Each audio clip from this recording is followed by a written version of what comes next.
So here in this fun diaper box and this bucket over here are the tomatoes we're going to be canning. So in here you got two different types. We've got your basic Roma tomato, really good for canning sauce. And then this year we did these big ox heart tomatoes, which are extremely meaty and they've done very, very well. And that's heavy too. So it should make it a little bit easier as far as getting quantity. Because with the Romas, you have to peel all the skins off and stuff, and that gets a little annoying. But hopefully with these, it should make it go a little bit faster. Big Dave Burke. Not there. No. Over here.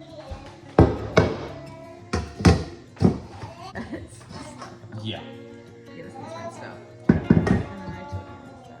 So here's the sauce recipe we use. How'd you come up with this? It was my great aunt's recipe. So, my wife's great aunt's recipe. Yeah, pretty straightforward, and it works really well. We've done this a few times before. So right now we're gonna go through tomatoes because I just kind of grabbed them. Some of these have been in the bucket for a little bit, so something like that, it's gonna be rotty. We'll feed it to the chickens.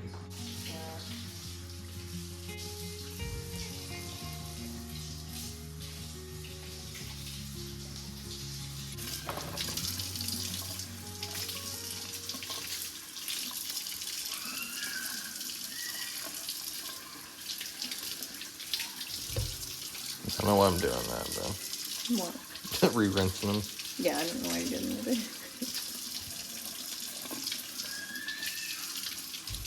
Alright, now that we got the washing done and the cutting of the tops and stuff, we're going to go through the blanching process. You take these, you put them in boiling water. Boiling water loosens the skin. Then you dunk in ice water, which I'm going to get ice now. And then you peel the skins off.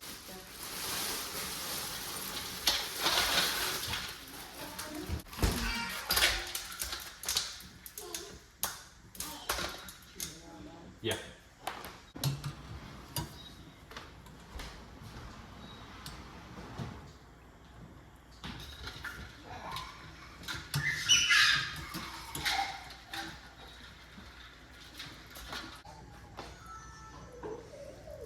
So what's really cool about this whole process is although it can be a pain in the butt, it's really cool to see the fruits of your labor kind of come to a head. When we started these tomatoes, we didn't know if anything was going to survive because we had a really wet spring. And then you get really excited when you see the plants start to put on fruit, and then going out there when it's really hot, harvesting everything. Then going through this whole crazy process, and you might think to yourself, you know, is it really worth it? Because can't you just go buy pasta sauce in the store that's organic? And the answer is yes. This is a giant pain in the butt, and we could just go and buy this stuff and not have to do this. But you lose a connection to your hard work, especially when you get to sit down at a meal and you realize that everything on the table has come from the fruits of your labor. It's really, really rewarding. And this gives you a little bit more of a connection to the land, not in a really hippie sense, but you realize that even the stuff you get in the store was really hard work to get to that point. And it makes you more appreciative of the things that you have, the things that you're growing, and just builds character. And it'll be fun to pass these skills and this knowledge down to our kids, and that way you develop a culture of work ethic and discipline in your house versus just having a bunch of lazy kids that know that they can just go to the store and buy everything. And realize that just because something is hard doesn't mean that it's bad, and that hard work can be enjoyable and it really pays off. Especially when you get to eat a big old bowl of saucy pasta and feel big and fat and miserable when you're done. So, fun time. Am I dicing these? Like, Yeah, you small don't have, no, you don't have to like Okay. make it. It can be. Alright, time for everyone's favorite part, and that's the onion cutting. These are organic yellow onions. Yes, they're I'm gonna start crying here in probably a few seconds.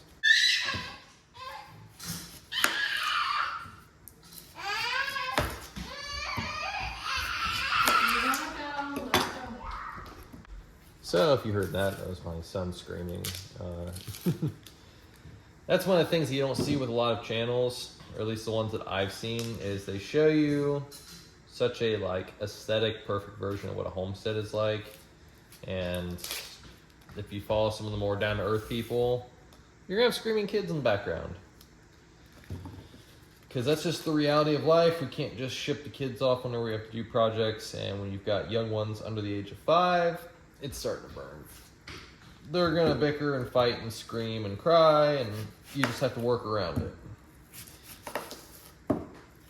But I can tell you from experience, the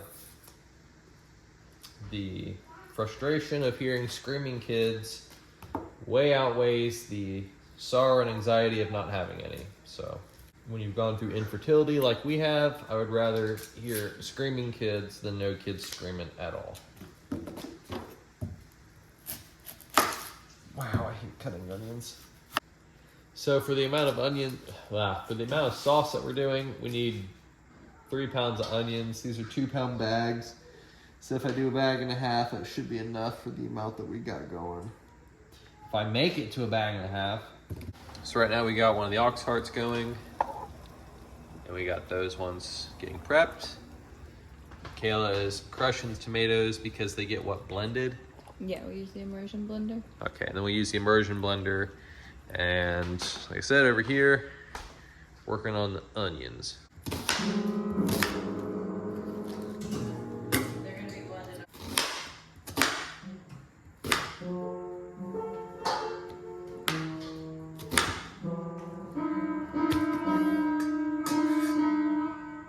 I got all the way.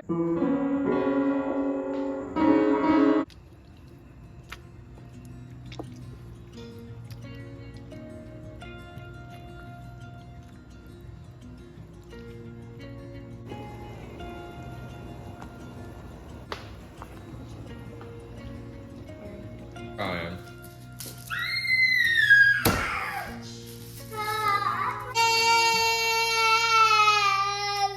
There's knives and messes everywhere. Can I just throw the garlic in the... Now we add in the onion and the garlic.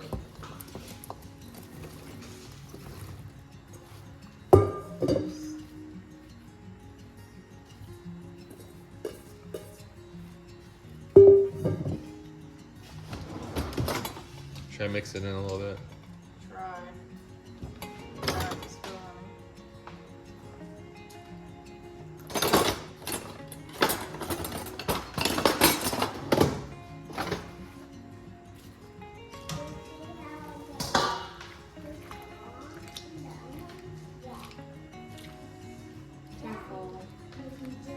We got the sauce simmering, so we're gonna let that go for a while, then we mix it in. And in the meantime, we're gonna clean up this mess of kitchen. So the next step we're gonna do is we're going to take some of the sauce out and put it in these Pyrex measuring cups. And the reason is we use a stick mixer to blend this all up, but the pot that we use is too deep, so we have to break it up into smaller batches, blend it up, and then once the level in this gets low enough, then we can use the stick mix in this.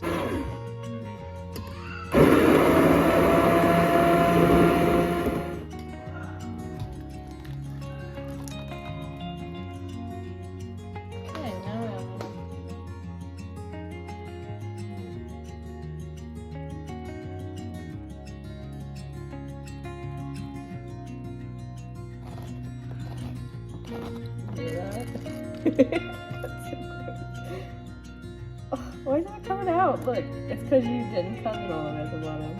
This is not aesthetic at all.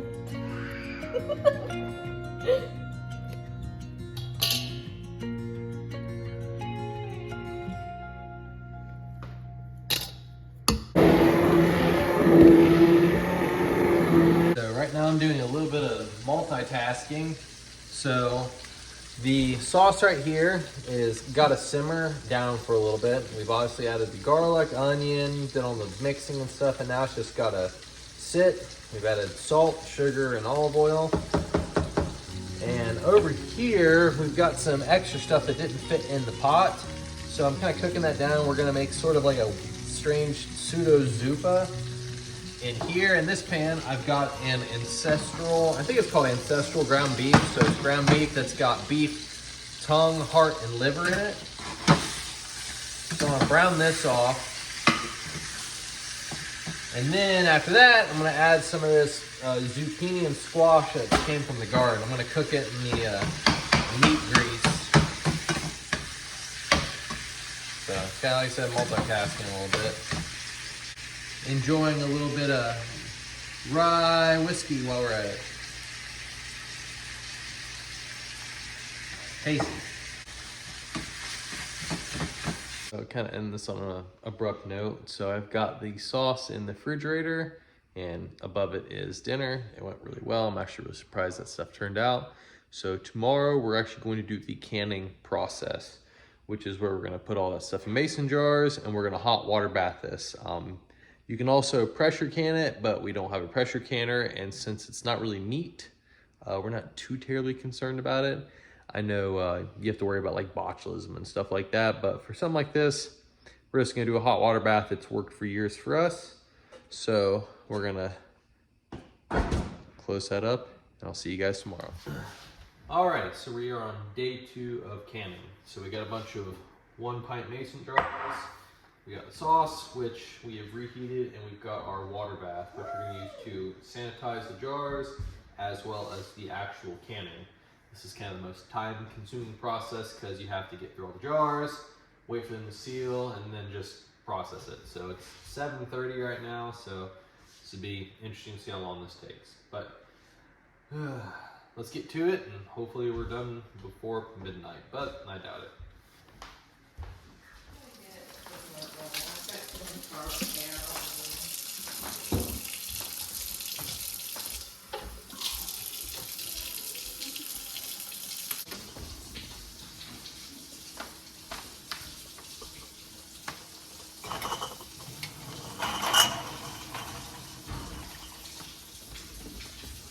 All right, so we stuck the jars in the oven so that way they heat up a little bit better, because you run the risk of cracking the jars if you put hot stuff and cold stuff, and it's not fun. So we got the oven set to 170 degrees Fahrenheit, warm them up, and we'll put the sauce in them. Then from there, we put them in the water bath after we've kind of cleaned off the jars. This also will sanitize the jars because you don't want any cross-contamination. So once these come out, we're gonna start filling them. Go ahead and open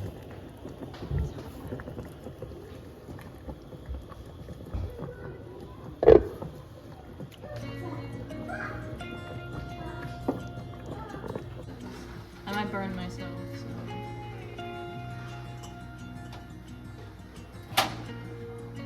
So instead of using something like citric acid to bring up the acidity level so it can preserve a little better, we are using some organic. It's not to preserve it better. It's not to preserve it better. No, it's to keep like botulism, Lawrence. Botulism. Well, she knows more than me.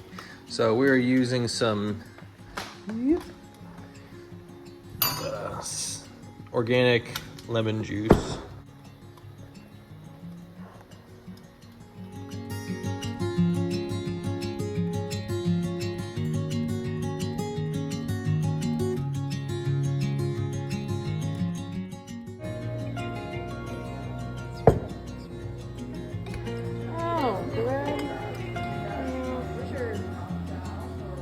Rings behind you.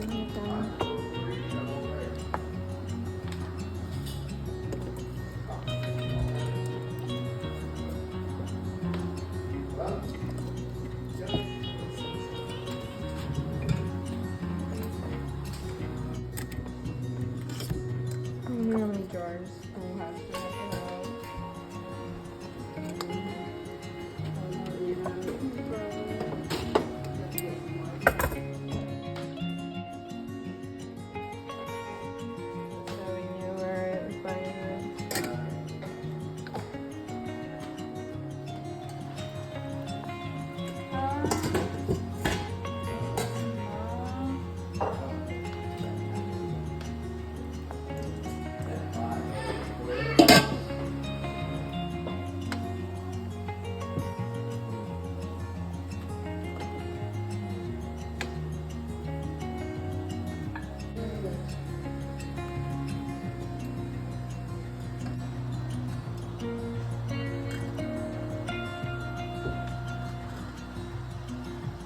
jars into this boiling water for 17 minutes. And then you pull them out and they should do the classic canning tink, which I'll try to capture here on film. But that lets you know that it's sealed and that it is good to go on the shelf once they cool down. So the tank is the lid actually sealing to the jar. And once that tink happens, you can take those rings off. Yep, here they go. Let's see if I can get a few of these going.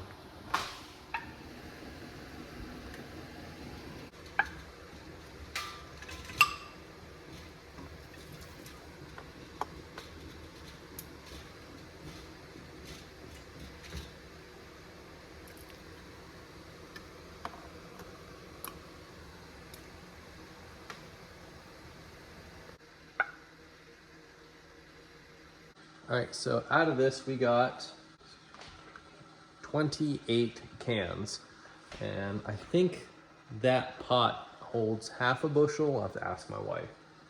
But yeah, that is how you go from tomatoes on the vine to pizza sauce that we'll use for obviously pizzas, for soups, for chili.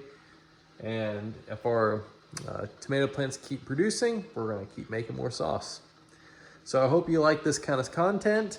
If you enjoyed it, like, share, and subscribe. If you have any questions or comments or anything you'd like to talk about concerning the whole process or you'd like to see more of, just comment down below. If you like, share, and subscribe, it really helps the channel out because it lets YouTube know that people actually enjoy this stuff. And this is Larry Ben with the Farmstead Way, and you all take it easy.